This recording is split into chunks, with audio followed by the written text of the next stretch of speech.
कलयुग का है, संगम युग का है। जो अच्छे अच्छे बच्चे हैं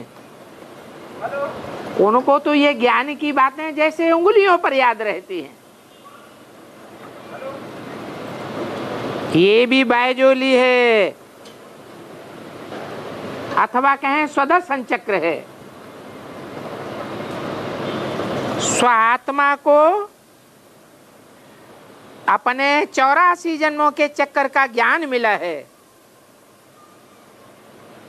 कि हम कैसे कैसे कहां कहां किस नाम रूप से कौन कौन से स्थान पर 84 जन्म लेते हैं।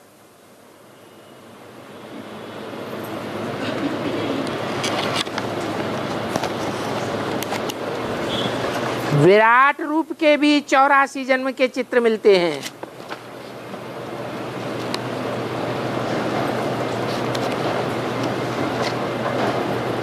क्या कहा? वो विराट रूप को जो दिखाया है वो कोई संगम युग का नहीं है।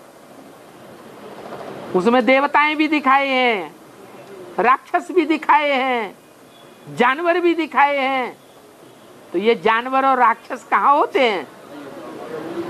द्वापर कलयुग में होते हैं। देवताएं कहाँ होते हैं? है? देवताएं होते हैं सतयुग में। और भगवान भगवती कहाँ होते हैं? संगम में भगवान भगवती होते हैं। तो ये विराट रूप के छपे हुए चित्र भी हैं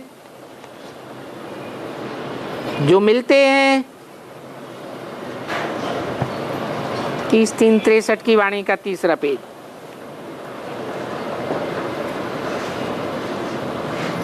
तो उन विराट रूप के चित्रों पर भी समझा सकते हो।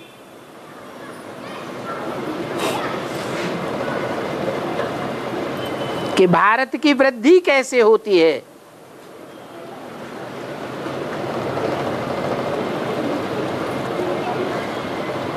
भारत वर्णों में कैसे आते हैं।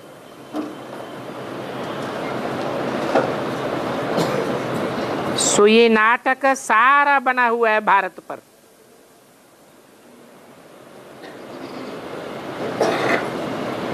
इसलिए मुरली में बोला है ये रामायण की कहानी सारी भारत पर है, परंतु समझाने का खेर चाहिए। रामायण की कथा कहानी भारत पर है या राम के ऊपर है? है?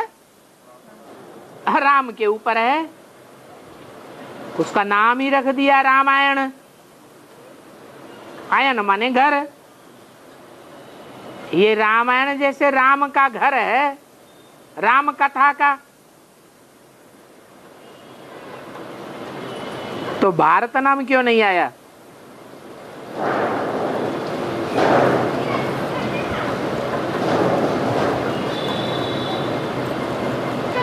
क्योंकि राम को कौन से युग में ले गए हैं?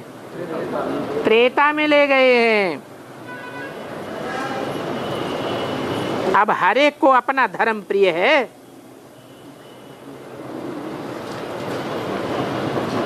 परंतु हमारा धर्म सभी से वंडरफुल है।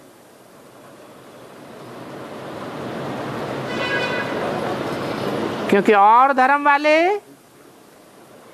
इस्लामी, बौद्धी, क्रिश्चियन इन वर्णों में नहीं आते हैं।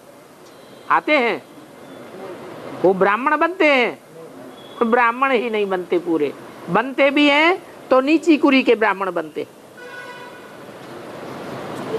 पक्के ब्राह्मण नहीं बनते।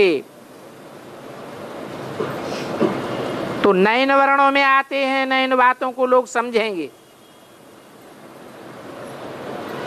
जो हमारे पक्के देवता धर्म वाले होंगे वो ही इन बातों को समझेंगे।